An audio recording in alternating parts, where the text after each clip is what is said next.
안녕하세요 여러분. 저는 이번 사이버 중독 예방 프로그램 수업을 맡게 된 용현초등학교 이상명 선생님이라고 합니다. 저희는 지금부터 사이버 중독 디톡스 프로젝트라는 주제로 수업을 해보도록 할 건데요. 오늘은 그중 첫 번째, 사이버 중독이란 무엇인지 알아보는 시간을 가져보도록 하겠습니다. 오늘 수업은 다음과 같은 흐름으로 진행될 거예요. 먼저 사이버 중독 디톡스의 의미를 살펴볼 거고요.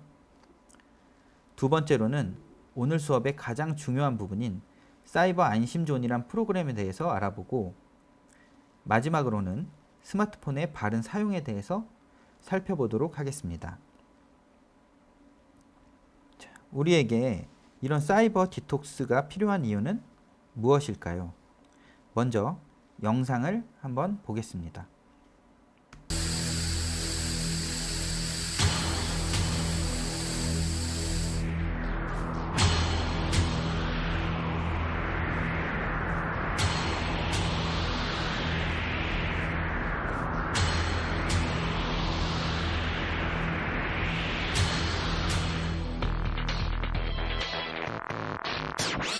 우리가 사는 세상은 독으로 가득 차 있습니다. 하루에도 무려 250여 가지의 독성 물질이 새로 생겨납니다. 수십 년이 흐르면 몸속에 엄청난 양이 쌓이게 됩니다. 인류 역사상 가장 오염된 시대, 독소는 이미 우리 몸의 한계를 넘었습니다. 독소는 몸 밖에서 들어오기도 하고 몸 안에서도 만들어집니다. 피할 수가 없죠. 보통 얘기는 독약이라고 하는 독이 있다. 그건 아니라는 뜻입니다. 최첨단을 달리는 현대의학도 우리를 독소로부터 완전하게 지켜주지는 못합니다. 이러한 해독요법이야말로 생명의 파수꾼이라고 볼 수 있습니다. 독소와의 치열한 전쟁, 그리고 시작되는 몸의 복수. 과연 해독은 우리 몸의 새로운 혁명이 될 수 있을까요?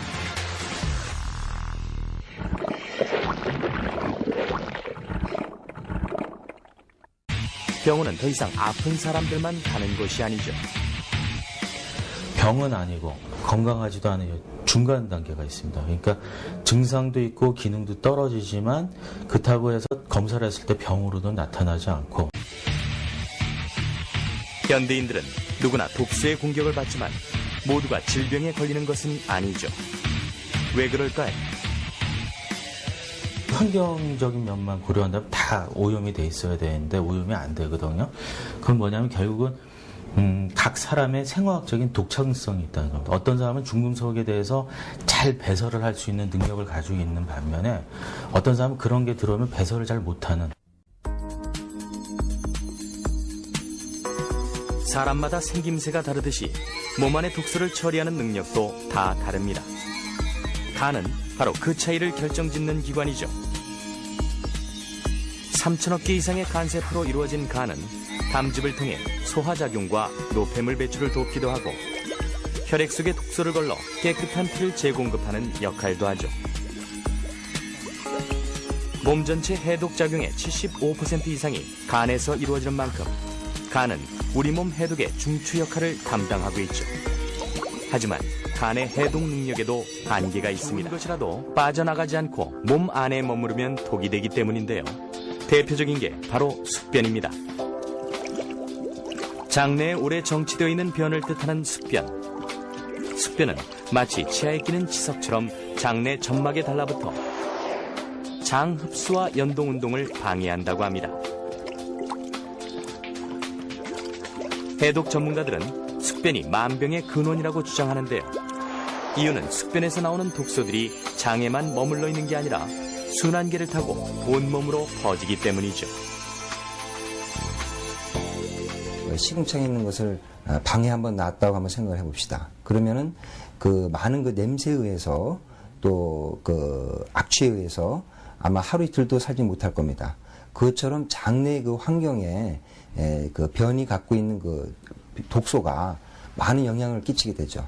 굉장히 악취가 심하고 변기에서 변을 봤을 때 변이 찰흙변처럼 붙어가지고 물을 내려도 내려가지 않는 그런 변들이 나오게 됩니다. 이런 변들은 일반적인 그 하재를 통해서는 절대 나올 수가 없고 겨우 1g밖에 안 되는 대변 속에도 1000억에서 1조 마리의 세균이 있습니다. 병원균은 여러 가지 독소들을 뿜어냅니다.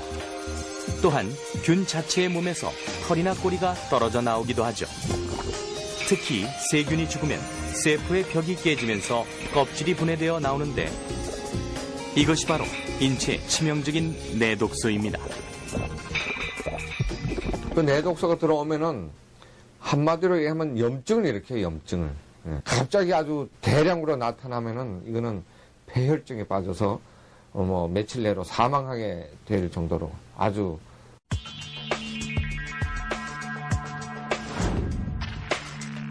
정상적인 장점막 세포들은 불필요한 이물질이나 독소들이 몸 안으로 들어오지 못하게 막아줍니다. 일종의 방어막 역할이죠. 하지만 자극적인 음식이나 항생제 등의 약물로 장세포가 손상되면 갈라진 틈으로 독소나 이물질이 들어오게 되고 이들이 혈관을 타고 온 몸으로 퍼져 각종 염증 반응을 일으키는데 이것이 바로 장누수 증후군입니다. 제일 처음에 간으로 가고 그 다음에 허파로 가서 심장으로 가서 전신으로 돌기 때문에 어떤 그 사람의 어떤 장기가 좀 약한 부분이라든가 뭐 이런 쪽으로 나타나게 되겠지만 사람마다 그것은 조금씩 다르고 쌓아놓은 지방이 되게 많으면 배가 고프면 그 지방을 분해해서 써야 되는데 그거를 잊어버렸어요. 왜냐하면 그냥 먹는 게 널려 있으니까 조금만 배고프면 뭘 먹죠. 뭐 자동커피를 빼먹는다든가 이런 식으로 하면 그래서 배고픈 걸 잊어버린 거예요. 지방 분해하는 거를. 그걸 참게 유도해주는 과정이 해독 다이어트고 지방세포 속에 쌓여있는 여러 가지 물질 중에 지방이 분해되는 것을 방해하는 물질, 즉 독소가 있다는 사실이죠. 염증을 유발하는 이 물질은 지방이 분해될 때 함께 나오는데요. 그 해독 다이어트는 뭐 사실 뭐 내 몸에 독이 있다 이렇게 해서 오해할 수가 있는데 여기서의 독이라는 거는 내 몸의 지방 분해를 방해하는 그런 여러 가지 물질들을 다 포함하는 거예요. 그러한 물질들은 지용성이기 때문에 지방세포에 녹아 있거든요. 그래서 지방세포에 녹아 있는 거는 일단 지방이 분해가 돼야지 나오기 때문에 우리 몸에서 지방을 분해하는 신호를 줘야 돼요. 제일 중요한 건 어떻게 보면 그 사람의 삶 자체를 바꾸는 게 가장 중요한 치료입니다. 어디에도 정답은 없습니다. 다만 우리 몸은 우리가 하기에 달렸다는 것, 그것뿐입니다. 영상에서 언급한 것처럼 디톡스란 인체에 축적된 독소를 뺀다는 의미입니다. 그렇다면 사이버 중독 디톡스란 무엇일까요? 그렇습니다. 사이버 중독 디톡스란 알게 모르게 내 몸에 쌓인 사이버 중독에 대한 잘못된 이해, 생활 습관 등을 고치는 행위를 의미합니다. 자, 그렇다면 우리는 어떻게 사이버 환경에 중독되어 가는 걸까요? 영상을 보고 계속 이야기를 나눠보도록 하겠습니다.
영상에서 작은 새가 노란 물질에 중독되어 가는 것을 보셨지요?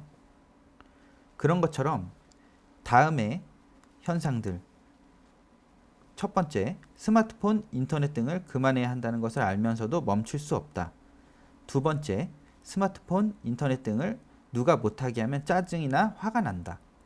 세 번째, 스마트폰을 하다가 피해를 본 경우가 자주 있다. 네 번째, 다른 어떤 활동보다도 인터넷, TV, 스마트폰을 보며 시간을 보내는 것이 좋다. 이러한 것이 나타나는 경우 우리는 그것을 사이버 중독 증상이라고 합니다. 이러한 스마트폰 중독의 현황은 화면과 같은데요. 전체적으로 증가 추세인데 유아 동기는 특히 큰 폭으로 증가하고 있습니다.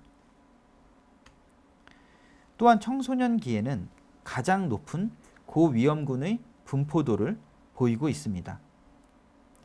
우리나라 스마트폰 이용자 5명 중에 1명은 스마트폰 과의존 위험군으로 중독 현황이 상당히 심각한 상태입니다. 물론 스마트폰 콘텐츠가 모두 나쁜 것은 아닙니다. 도움이 되는 콘텐츠도 있고 도움이 되지 않는 부작용이 우려되는 콘텐츠도 있지요. 2019년 스마트폰 과의존 실태 조사를 보니 많은 사람들이 도움이 되는 콘텐츠로 뉴스, 학업, 업무용 검색, 금융 업무를 뽑았고요. 부작용이 우려되는 콘텐츠로는 게임, SNS, 영화, TV, 동영상을 뽑았습니다. 여러분들은 어떠한 용도로 스마트폰을 활용하고 있으신가요? 사실 선생님도 게임, SNS, 동영상 감상용으로 스마트폰을 많이 활용하는데요. 이러한 콘텐츠들이 매우 중독성이 있습니다. 이러한 스마트폰 중독으로 인하여 스마트폰을 잘못 사용하면 어떻게 될까요? 맞습니다. 우리는 우리의 삶 속에서 스마트폰을 떼어놓고는 살 수 없는 스마트폰 과의존이 발생하게 됩니다. 혹시나 여러분들 자기 전에 스마트폰을 사용하다가 잠을 잔다거나 아침에 일어나자마자 스마트폰을 사용한다거나 하지는 않나요? 그런 분들은 과의존을 의심할 수 있습니다. 그리고 또한 건강 문제, 안전 문제가 발생할 수 있습니다. 스마트폰을 지속적으로 사용하므로 손목의 통증, 불편한 자세로 인한 허리 통증, 시력 감퇴 등이 발생할 수 있습니다. 또한 스마트폰을 계속 보면서 길거리를 다니거나 횡단보도를 건너는 등 매우 위험한 사고의 위험에 노출될 수 있습니다. 스마트폰을 지속적으로 많이 사용하면 어떻게 될까요? 첫 번째로는 스마트폰만 가지고 놀고 싶고 다른 것에 집중하지 못하게 됩니다. 우리는 이러한 것을 현저성이라고 하는데요. 두 번째로는 스마트폰 이용 시간 조절 실패입니다. 사실 많은 친구들이 스마트폰에 중독되면 스마트폰을 너무 지나치게 사용하여 생활 패턴이 깨지게 됩니다. 마지막으로는 건강과 안전에 심각한 문제를 일으키게 되고 그로 인하여 부모님과 갈등 등의 어려움이 발생하게 됩니다. 스마트폰 중독으로 인하여 신체에도 심각한 변화가 일어날 수 있는데요. 그 종류로는 스마트폰에 모든 것을 너무 의존하다 보니 팝콘 브레인, 디지털 치매와 같은 것들이 생길 수 있고 수면 방해, 안구 건조증 같은 것도 많이 생깁니다. 또한 손목 터널 증후군, 소음성 난청, 거북목 증후군, 척추 측만증 같은 것이 생길 수 있습니다.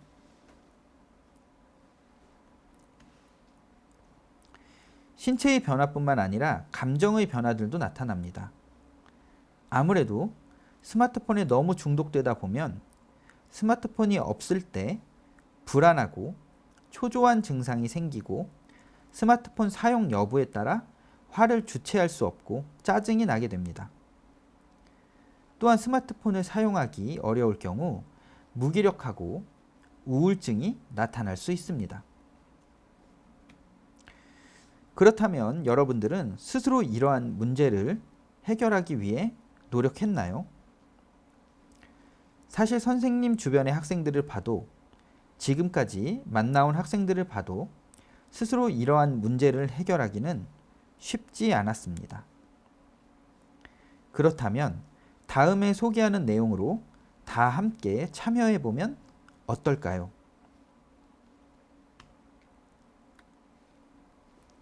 지금부터 사이버 중독을 해결하기 위한 아주 강력한 무기를 여러분들에게 소개하고자 합니다. 그것은 바로 사이버 안심존이란 프로그램인데요. 사이버 안심존은 학교와 가정에서 함께하는 청소년 스마트폰 중독 예방 프로그램입니다. 사이버 안심존은 교사용 관리 시스템을 활용하여 청소년 스마트폰 이용 형태 분석 정보 조회도 가능하고 청소년 상담 및 이력 관리가 가능합니다. 또한 교사는 학부모에게 중독 상담 결과를 안내하고 학부모와 협력하여 학생들의 사이버 중독 예방 활동을 진행할 수 있습니다. 사이버 안심존은 기본적으로 부모용과 자녀용으로 나누어져 있으며 사용할 앱을 선택하여 다운로드 후 설치할 수 있습니다. 다만 한 가지 주의할 점은 사이버 안심존 어플리케이션은 구글 플레이 스토어가 아닌 원스토어 앱에서 설치를 해야지 정상적으로 작동한다는 것을 기억해 주시기 바랍니다. 사이버 안심존을 활용하면 학부모는 학생들의 불법 유해 정보를 차단할 수 있고 스마트폰의 이용 시간을 제한하여 관리할 수 있습니다. 학생들은 스스로 노력하기 어려운 스마트폰 중독에 대한 예방을 여러 사람의 도움을 받아 이룰 수 있게 됩니다.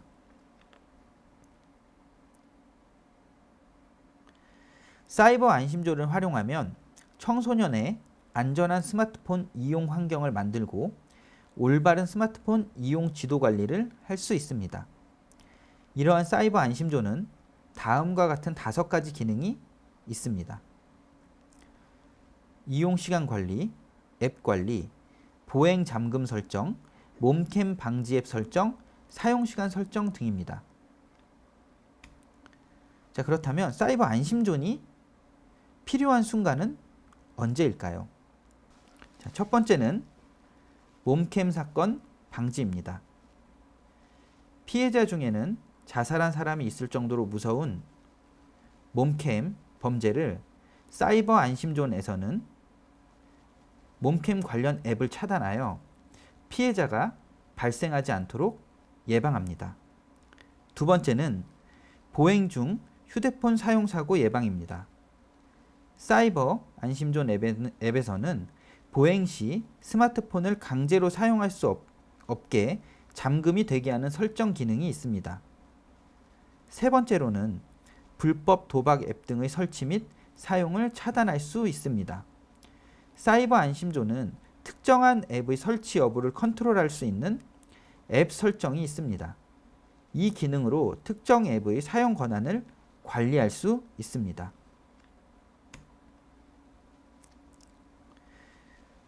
지금부터는 스마트폰 바른 사용을 위한 실천 가이드라인을 안내해 드리겠습니다.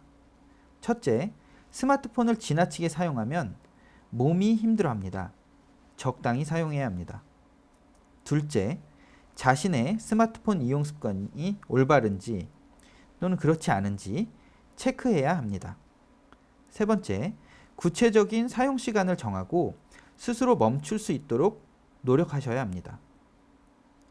네 번째, 바른 사용을 위해 유용한 앱은 설치하고 사용하지 않는 앱은 정리해야 합니다.